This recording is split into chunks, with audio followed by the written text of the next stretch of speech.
What's up, Queens, and welcome to Black Queens Uncut. Grab your wine, your vape, or whatever you need to relax because we're about to get into some queen chat. I'm Monique Lovelace. Ladies, introduce yourselves. I'm Ndidi Amadi. Hey guys, what's up? It's Kiki Boom Boom. Hey guys, GK Trinidad. And today we're going to be talking about voting, the Black vote, and we're finally getting into the RBG episode, so that'll be covered as well on this episode. And we have our amazing guest, as y'all heard, Ndidi Amadi. She is a part of everything social justice right now. She has a voting class. She also does, let me pull it up. Sorry, I was supposed to have you up. She is a social justice advocate, a professor, and an artist, okay? She's founder of Justice Warriors Academy, an organization designed to educate, enlighten, and empower individuals. Hey, girl, hey, we're glad to have you. Thank you for having me. Yes, I'm super excited to have you because I feel like this is so important with everything coming up. Clearly, we have voting coming up. Right. We have elections. We have all this crazy stuff going down right now. Yes. We have RBG, who they're trying to get her seat filled. I mean, it's crazy. Yes. So, Queens, let's just have a roundtable discussion about how we feel right now in the moment. Like, what's going on? I personally feel overwhelmed. Yes. So overwhelmed is the perfect word to describe it. It's a lot happening, and it's a lot happening at the same time. People are feeling like nervous, anxious, scared. They don't know what's going to happen the day after election. It's just a lot of heaviness going on right now, especially for the Black community, especially for people of color, especially for Black women. We turn on the news, we see, our brothers, our sons, our fathers dying in the streets. We see ourselves dying in the streets. We see allies and advocates who are advocating for us passing away. So it's a huge feeling of overwhelmment. Yeah. How are you Queens feeling? TK, Kiki?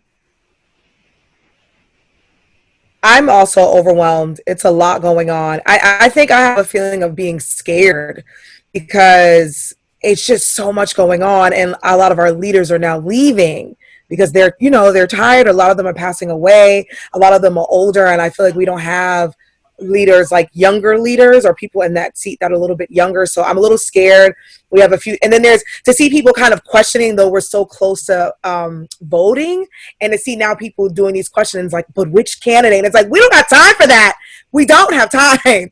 The question should have happened 4 years ago. So I get very nervous sometimes because I know people are doing this thing that they did 4 years ago where it was, I don't want to vote. Oh, I don't really like women. Oh, she's going to win anyway. And people are starting to get really lazy and be like, oh, who cares? And that attitude is going to put us in the seat that we were 4 years ago. And I don't think we could afford or will be able to, we can't survive another 4 years. So I'm scared. Kiki, are you registered to vote? I am registered to vote. And I had to re-register. So I'm sorry, I hear it. Yeah, where's that I know, I hear a feedback. Can you guys hear me? Yeah. Okay, I don't know why that was happening. I'm registered to vote, but because now, I live in Los Angeles, I'm now going to be on the East Coast for a few months now. So I had to think about that the other day. I was like, wait, no, I'm going to be in New York. So I had to re-register with my New York address. But I took care of that. I did that as soon as possible. And baby, I am ready. My mom's in Boston, and she normally works the polls. She did the polling in Boston, and she was working with Ayanna. So that was pretty awesome. So my family were ready. We ain't got no time. We can't afford this. We can't survive this. So yes, I'm ready. Hi. Well, thank you guys for being ready because as some of you guys know, I can't vote. But I am, it is a scary time. So I am making possible plans of if times go worse, then I'm going to move because I can't do all this. TK, please take us with you to Canada. I don't want to go to Canada. I might just go somewhere else, but I don't know. This whole Toronto, Ottawa, something. Yes, I call TK all the time and be like, "It's about to be a Handmaid's Tale situation. I'm running to Canada." Yeah. Somewhere, Paris, London, Toronto. Like, we got to get out of here, guys. Yeah. Get out of here. Yeah, it's crazy. Like I legitimately like for my business, I'm legitimately like trying to position it where I can do it from anywhere, because this is like and it's even more frustrating that I don't have a voice. And it frustrates me when people are like, "Oh no, I'm not going to vote. I never voted." And I'm like, "So you're just letting everybody else make decisions for me, but you claim that you care for me. Great." So yeah, it's very frustrating and it's very scary. But for me, the only thing I can do is just keep making plans, keep pushing, and if something happens, just pivot and go another direction. Like I ain't about to have these people kill me in the streets. So not at all. I'm registered to vote, and that's all I can say is that I feel like I'm just overwhelmed. I usually wait until my ballot gets in the mail so that I can like really sift through everything that's on the ballot and know what I'm voting for and know where I'm putting my vote at, my voice at. But I'm overwhelmed this year. Like, honestly, I feel like it's so weird because the first time I ever got to vote was during Obama's first election. And I was 18, I was able to vote, and I was like, yay, I'm excited. I'm voting black. That was it. And now, like, I still voted. I still, every year, every term I have voted after that. But this time I just feel so overwhelmed. Like, it's like you're pressure. You feel a little bit of pressure because you know you just want to get the current whatever is going on out. But then you're like, I feel pressure to vote for somebody I may not feel I all the way agree with either. So it's I feel that. I feel that, but then I think about it, I'm like, but if you don't vote, that other fucker is still going to be president. So why not let's just get him out, then hold these people's feet to the fire. And that's what I was trying to explain to my younger cousin. Sorry to cut you off, Monique. Where my cousin said the same thing. I said, you are absolutely right. I'm not all politicians. I'm not saying that everything is hunky-dory and we have the right and the responsibility to hold these people's feet to the fire. We just got to get little Hitler out of here first and ship his ass somewhere.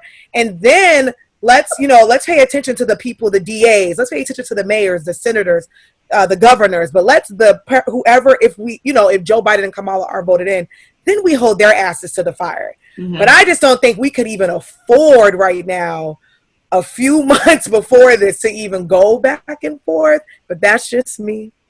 That's just me. And if I can add, I will say that there is no perfect politician. I voted for Obama, and I think he was an excellent leader for our nation. There were some decisions that he made that I didn't agree with, but it doesn't mean that I regret my vote. And I think that we have to get outside of the mindset that a politician or president is going to be our savior and they're going to be this perfect person and they're going to be grandiose, because that's not going to happen. So I feel like once we get out of that paradigm and have a paradigm shift, we just look at what issues are most important to us. Can we continue along the vein of former years of this, or do we want change? It might not be the perfect person, but it might be the person we need for this time in our history. Yeah, I definitely agree. And I think this question is great for you, Ndidi. Like, when it comes to especially the Black vote, how do we get more of our community to go out and vote? And because I tend to hear a lot, I'm from a small town in Ohio.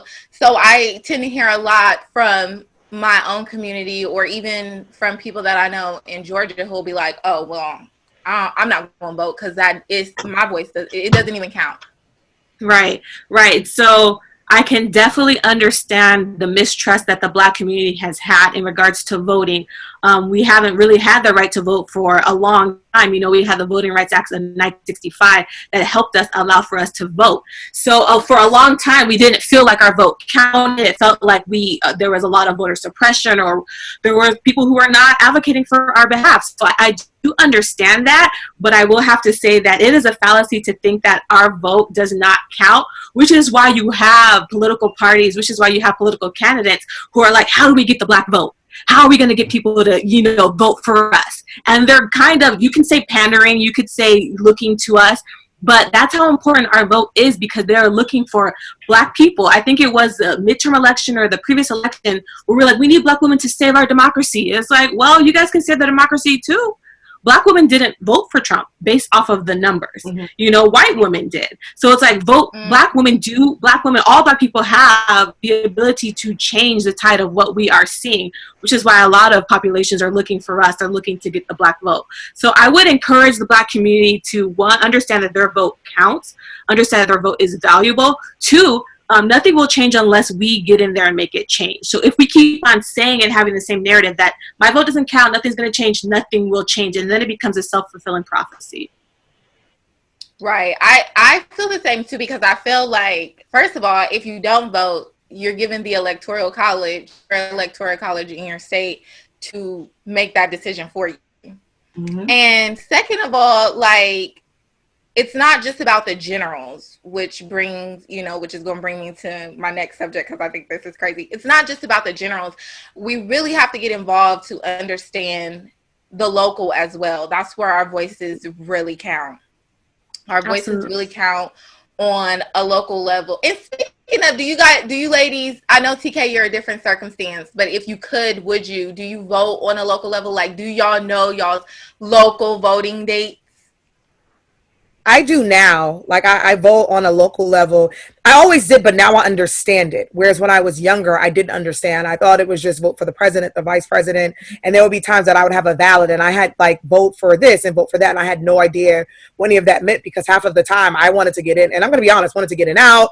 I didn't know, like, vote, they might have an option like, do we vote to pay for our bags? Like things like that. Or you're voting for a judge or a DA. So when I was younger, like when I first voted, I was like, oh, Obama, I don't care. Get me out of here. But now that I'm older, I understand what the local level means. I understand that, there's a governor, there's a senator, there's a mayor. These are people in my neighborhood. These are people that's supposed to take care of me, depending on who I vote for. It depends on if I vote for a Republican or a Democratic district attorney. All that shit matters, and we've seen that with Breonna Taylor. Like, it all matters. So now I understand it, but I know there's a lot of people who don't understand the local level. Yeah, absolutely. For me, it was really poignant as far as local level, because my mom and my dad are like master networkers in two totally different ways. And there was a situation where it was minor, I need to get my passport done. And she called the local, I don't know, whoever the guy was, and he made it happen. So I really see, just on a networking, and, if you really want to take care of your family and you want, your family and the people around you to be doing well, it really behooves of you to know who you're voting for, and then actually go out there. Oh, shoot. We can't hear you. Here we go again. TK, we can't hear you. Is she saying something? TK, she's very good. We got through most of it. We got through most of it, TK. We've been having this issue with her all morning. Oh my goodness. The devil is just on one today. You were on a roll, though. She'll say something great and then it cuts off. The devil is on a roll today, I swear. You got most of it in. You got most of it in. Anywho, on a local level, it behooves you to know who you're voting for and who is in your department, because you can, they're very accessible. And if you need stuff done for you or your family, or just in general school system, it's why throw your hands up and say, oh, well, they're all against, when you can actually put some of their feet to the fire and make things happen for your family. And can I just add how important Congress is? Your congressperson, the senators, they make the laws. They are the legislative branch. And even during the coronavirus, and we had the CARES Act passed, and that CARES Act was passed by people in Congress, and that helped many of us, including me, to stop, interest for student loans. It helped us get stimulus checks. So that is the legislative branch. That is Congress. So anybody who's listening to this, I would say do your research after you listen to this. Find out what congressional district that you live in. Find out who your representative is, and find out the 2 senators in your state. At least start with that, because Congress is very important. And even when Obama was elected in 2008, and he wanted to do so many things policy-wise, he had to go alongside Congress. But if you guys remember, 2 years after, we had midterms elections, and then it switched, and so Barack didn't get the Congress that he needed to pass the laws that he needed. So a lot of people are like, Barack was all talk, he was all this. I was like, no, we have a legislative, we have a judicial branch, and we have an executive branch, and they all work together. So we all need to work together and vote for those people, vote for the right people that we want to see in office and in power. Right. Retweet all of that. Retweet. All of that. Y'all heard that, queens. It is so important that you do this. Like, and anybody that's listening, like, it is really important what she just said on what to do and how to take action and how our voices really do matter. And why I keep saying that is because it brings me to this point. When it comes to celebrities, I saw a video and it was Ice Cube he did a video and he was talking about how don't give them something if they're not going to give us anything. And it's basically a stupid statement that said, if you're don't vote unless you know unless you know that politician is going to do something for us. And it's kind of like, that is the most ridiculous statement I could ever think about. And a lot of celebs, I've seen this as well. I feel like a lot of celebs tend to say things like that, or they don't give the information like Ndidi just did. They just be like, oh, go and vote. It's so important to vote. Vote for whoever. Like, we understand that, but why? Can we get the whys? Can we understand why? Can we get that in layman terms? Because a lot of people don't understand. How do y'all feel about celebs and when they their voting messages, especially when it just comes to general elections? Because we hardly ever see them out during locals or primary is a big one too. We hardly see them talk about that, but we do see them get on and talk a lot about generals. So what are y'all feelings on that? And how do you think that this could change or be better? Here's my thing. I understand that celebrities have huge platforms and huge influences, and I think it's great that they want to use their voice for something good. However, I do think it's important for them to be well-researched and to say the right thing, because people will follow them. If they say, vote purple, they'll be like, I'm going to vote purple because Kanye told me to. They won't even know what anything means. So I think that's really important for celebrities or people who really want to play an active role in our democracy to maybe partner with somebody who has the knowledge or education, maybe partner with initiatives that are well-established. Like I know Michelle Obama has initiatives, partner with people who really, she's a lawyer, so they really know what to talk about, really know how to break down the issues.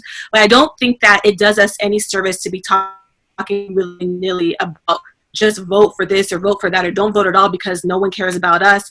I don't think that's important. I don't think that's going to help us get to where we need to get to. Yes, I totally agree. And I think it's unfortunate because I feel like the things that are affecting us, everyday Joes, it's not affecting them in Calabasas. So you can tell all these people not to vote, but it's not going to affect you and your money. It's going to affect me and my jobs and my health care. And if I'm able to get an abortion or not, or if I'm able, you know what I'm saying? It doesn't affect you. So I think it's really unfortunate and to do it so close. But you're right. I love that they have a huge platform because remember when we had Vote or Die, that's when all these celebrities got together. There were telethons trying to get people to, register to vote. So I thought that was amazing, but I just hate it now to hear like people like Ice Cube and a few other celebrities do this now. And I'm like, where were you in the primaries? Where were you 4 years ago? It was complete silence when it was Hillary Clinton and what's his face? I won't say his name, but where were you? So I think it's irresponsible to get on your social media platform and say, hey guys, what are they going to do for us? You are late, buddy. Shut up and vote. You're too late. There's been several, like, I'm just not voting, or, I don't care. Or maybe I might vote the first time. I was like, so you haven't been voting for the past 4 decades of your life? Like, what is that is so crazy. And then their fans eat it up. And I'm like, no. I'm like, just say you're a Republican, which is fine if you are and move. Yeah. But don't get on here and be irresponsible and tell these people not to vote or try to sway them in a direction when we're 2 months out. That's what's like. Yeah. And you're telling people you haven't voted. It's like, have you lost your mind? Yeah, they have. Because Kanye trying to do his little campaign, which has been an epic fail, he was told how he's never voted. He's never went to the poll and voted. That makes no sense. If you've never voted, why should you have a voice in this? Why should you be Why are you able to say that George Bush hates black people, but then you're telling me you didn't vote, and then I can't wait. Yeah. But you know what I'm saying? Like, and I felt that passion when he said that, George Bush, because we all were there when Katrina happened. So we all felt that. But then to learn that you're trying to disrupt this because you're best friends with this orange guy. But then people learning that you never even voted. So do you know anything? Do you know what I'm saying? And then I have your friends like Chance the Rapper say, well, Kanye West, you should vote for him just because. I'm like, but why, Chance? Why? And Tell that us breaks why. and it really does break my heart to see droves following them, because it's like, why are you following them? They have no background on this. They have no expertise. It's like, say you had, God forbid, a terminal illness. You would be getting advice from a doctor. You wouldn't be getting advice from some random person just following them. It's like, so why does, when it comes to politics and government and law, we just listen to anybody? And it really does break my heart, because it affects us. It really is life or death. Yeah, I think it's affecting us in every sort of way. Like, not if you even take it beyond the celebrities, as far as news. Like, you know, now news is a trip as far as how, you know, which network you look at and how they report it. And there's really not something it's central. You know, other if you go to Al Jazeera and BBC, but like, and those sometimes are snooze fest, unfortunately. So it's just like, on just the level, as far as you have the celebrities telling you what to do, you have social media, and you can't even trust the news to give you the accurate information. Like, you know, for those people who are not journalists, for those people who are not lawyers, for those people who like they don't really dive into stuff like this, and they just want to kind of get the basic stuff. It's just kind of like it breaks my heart, because, you know, you have people who don't ask the questions, and then they just follow things blindly. And they make decisions just based off of, you know, what a celebrity says or what this news network says, and, you know, it's not accurate. Mm-hmm. Right. It's definitely, to me, it's so crazy how you can have all this money and you can pay somebody to literally sit down and go over the same ballot that comes through the mail that I have to go over myself, and have somebody read that shit to you. You can pay somebody to do that, to be informed on really what's going on, instead of using your platform to just spew bullshit sometimes, or not to break down to people why they should vote, because you know you have a platform. Like, if you have this platform where, you know, some people are not going to go and do research, they're just going to go off of what you say. You should take it upon yourself that if you're going to speak about these issues, to go ahead and, like you said, Ndidi, to get it really informed on these issues. And I just feel like, and this may just be me, but correct me, I feel like our community does that a lot. We'll go off of just, because when I saw the Ice Cube video, I saw a lot of people agreeing with him. Like, oh, yeah, he's right. These politicians don't do anything for us. We shouldn't do anything for them. How are they going to ask from us and they're not doing anything for our community? We've had a black president. He never done anything for our community. Like, it's insane. It really is like, oh my god. It's weird, but with Ice Cube, it's weird because it's like he did a weird 360, because a few months ago he was so like, yo, we got to get on a boat, we got to get this guy out, what are we doing? And he started having these conversations and he was getting raw, and then all of a sudden it turned into this weird, like, by the way, black people, let's not vote. And I was like, wait, whoa, that's not what you said 3 months ago. So to see him and like Diddy and like the Kanyes, and to see like this weird twist and turn that they're doing, I'm scared.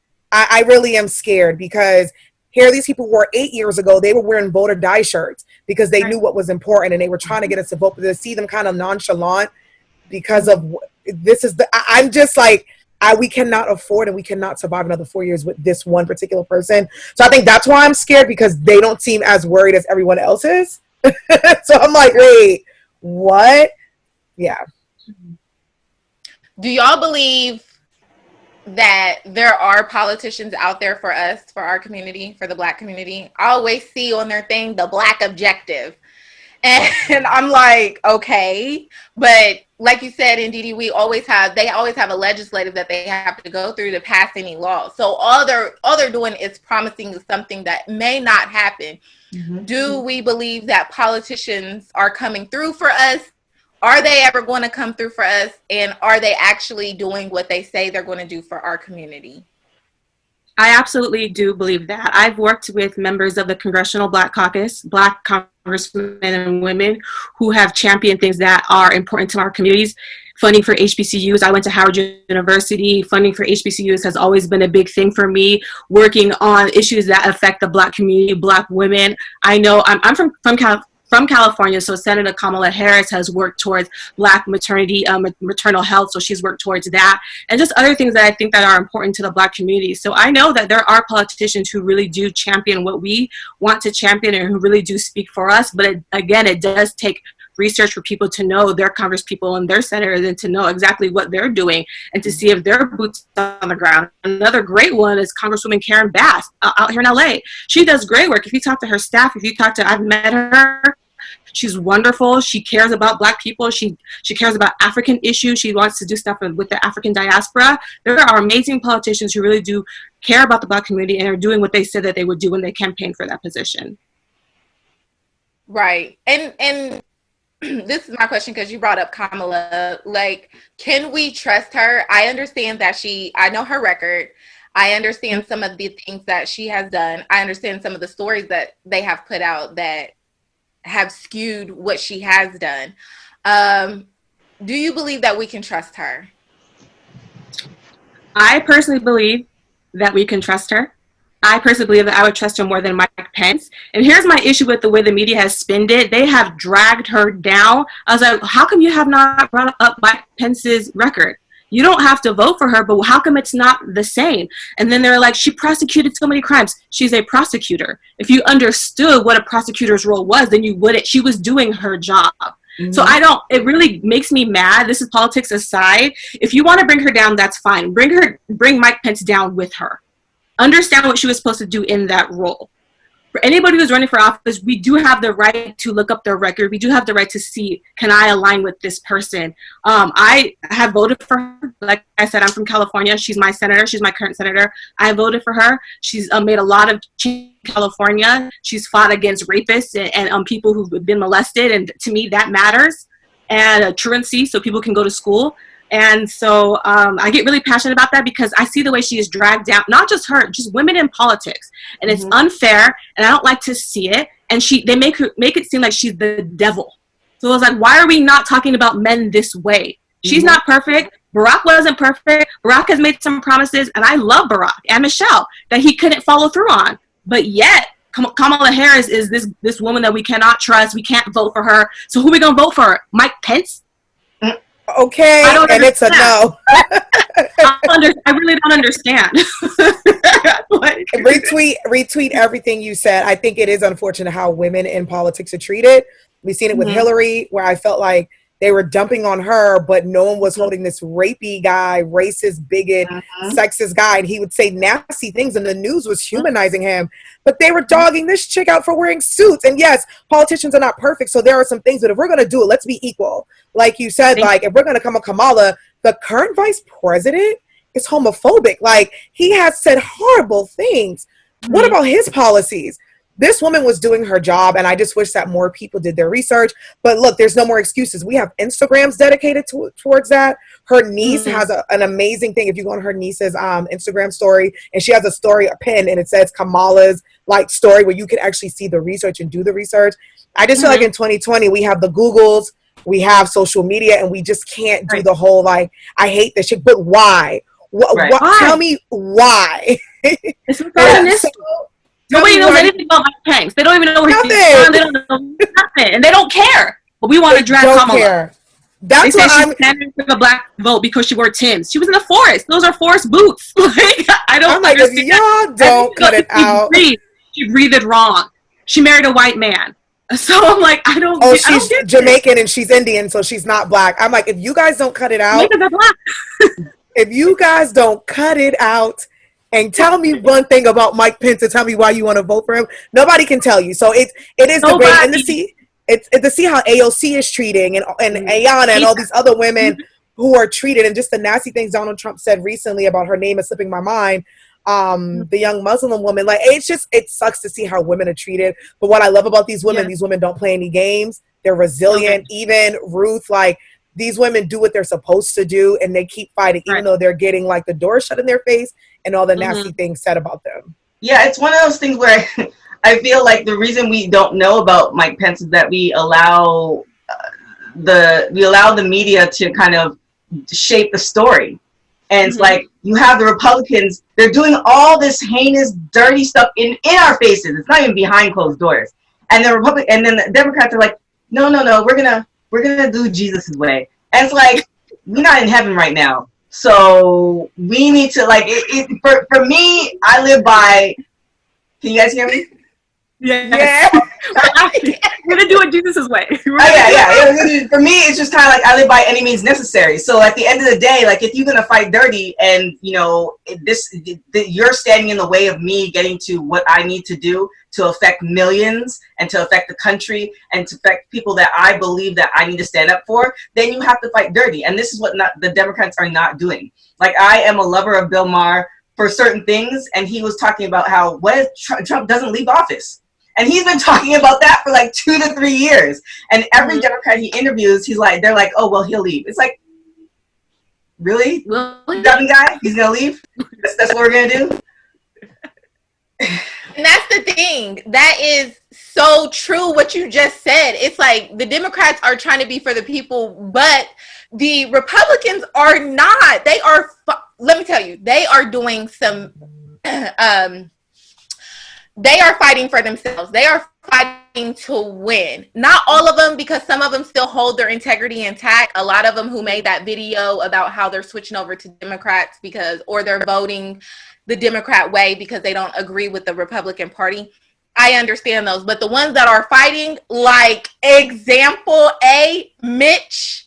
I ain't even going to rhyme his name with what I want to rhyme it with. How dare you not wait until RBG is even... First of all, how dare you not...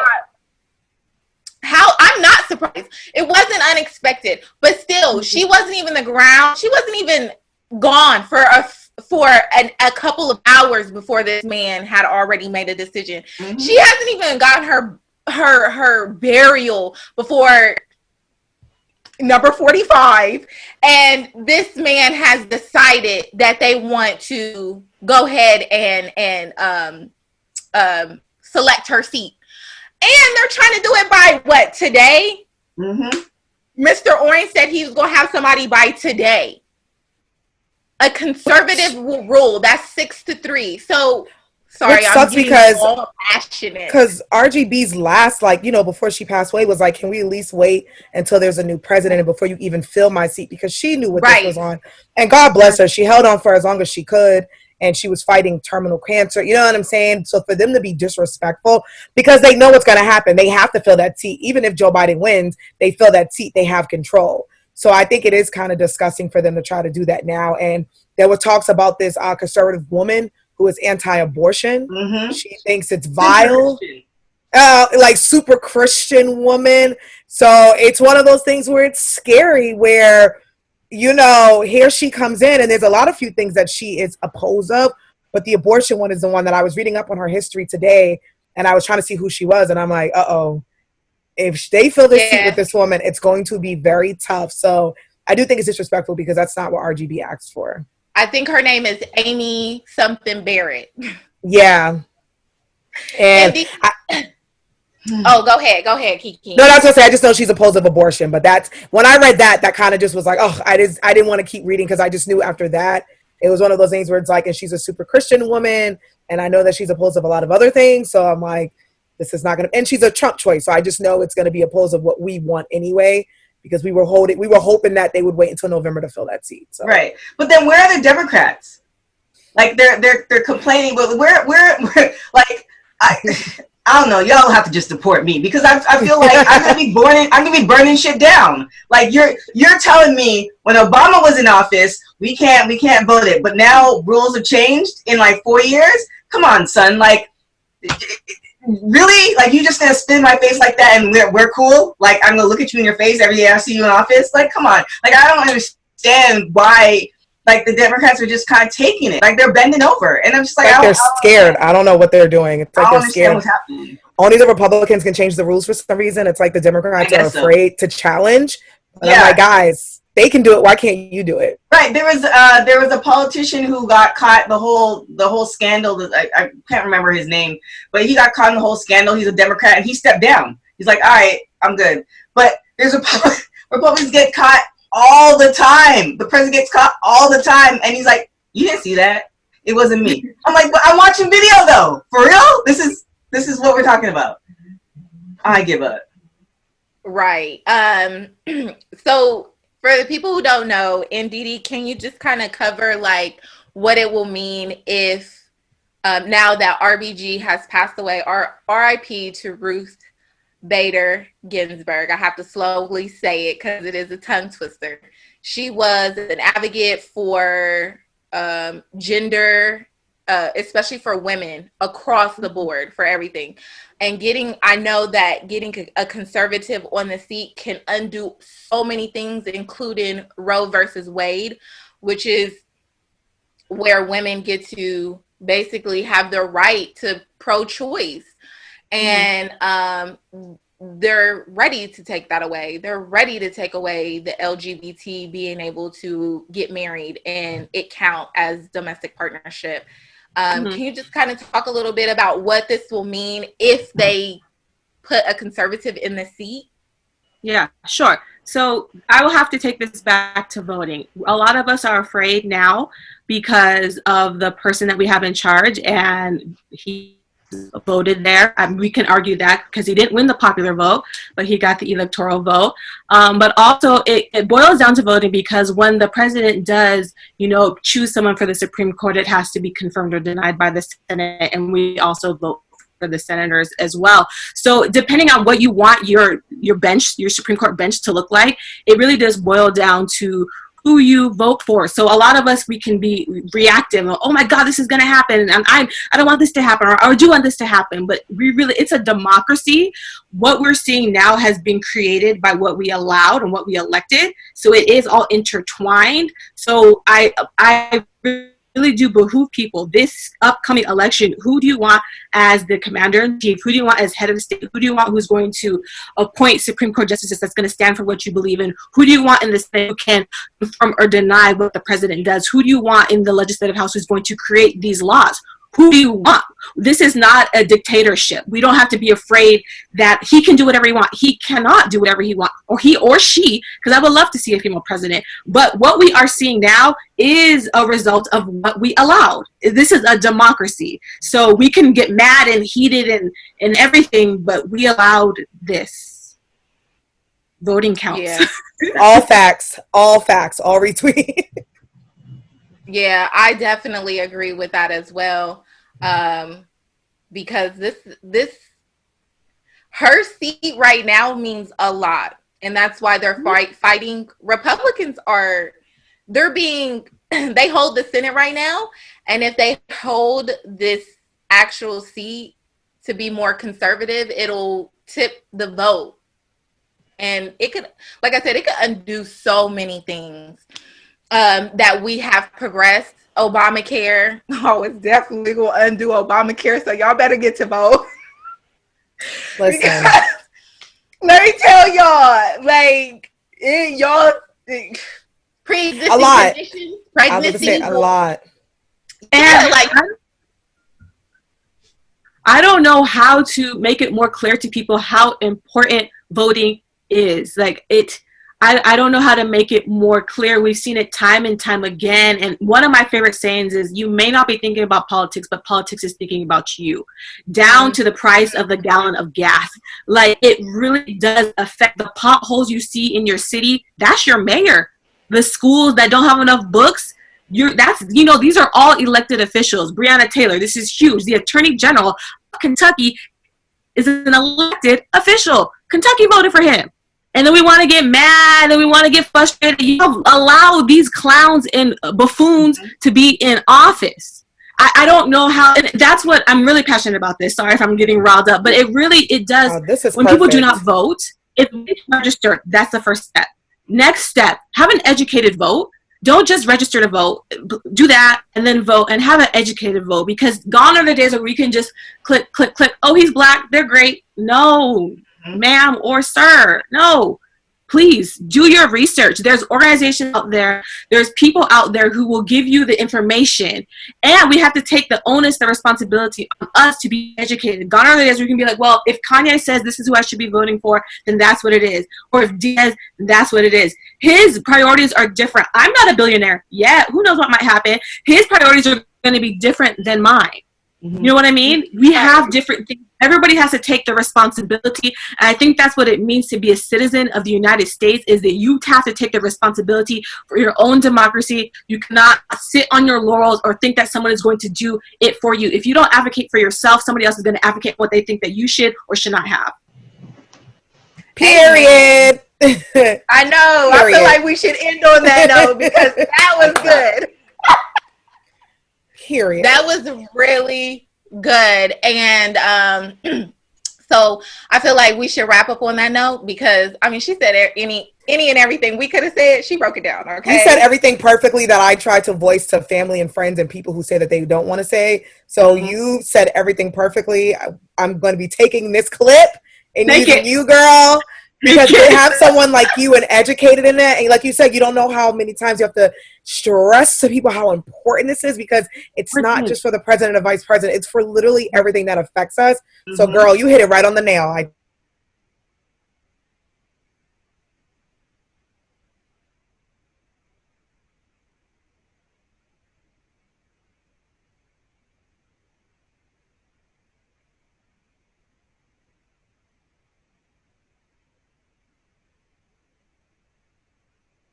I created this academy to help educate people on the social justice issues of our generation. And I'm excited to host my Ballot Boss Voters Workshop. So in this workshop, we're going to be breaking down what's going to be on the ballot, all up from the president to the propositions, and also talking about issues that affect the Black community. So if you follow me on Instagram and Facebook, you'll see more information on that at Justice Warriors Academy. Yes, and I will be there. Okay. Thank you so much for being here. You guys can find me on all social media at Kiki Boom Boom. Did we lose TK? I'm back again. Oh my God. And you can follow me on everything at TK Trinidad. And you can follow me everywhere at It's Money Gloveless, or just IG, y'all. That's all I'll be on. So IG at It's Money Gloveless. And thank you so much, Ndidi. Like, you just empowered our Queendom family in so many ways, especially with us all feeling kind of overwhelmed or scared or just feeling on edge about everything that's going on, but really about the election coming up and the things that we can do to really push our voices. So we really appreciate you coming on. And it was so, like, I got so much information downloaded to me. So I'm definitely going to be taking clips like, yes, girl, let me tell you, I talked to Ndidi, this is what we got to do. So thank you so much for coming on. Thank you for having me. Yes, no problem. And thank you, Queens, for listening. Catch us every Wednesday on Apple, Google, Spotify, Anchor. We're everywhere. So make sure you catch us every Wednesday. Also, make sure to follow us on all social media platforms at Queens Uncut and subscribe to our YouTube channel at Black Queens Uncut. And also, Queens, our Queendom family, you can go ahead and rate us, write a review about us. You can also donate if you love this episode. And make sure you go follow Ndidi everywhere so that you can get your voter information on, honey, because we need it at this moment. This is so important to what is going on right now. So thank you, Queens, and we'll chat later. Thank you. Bye. Bye.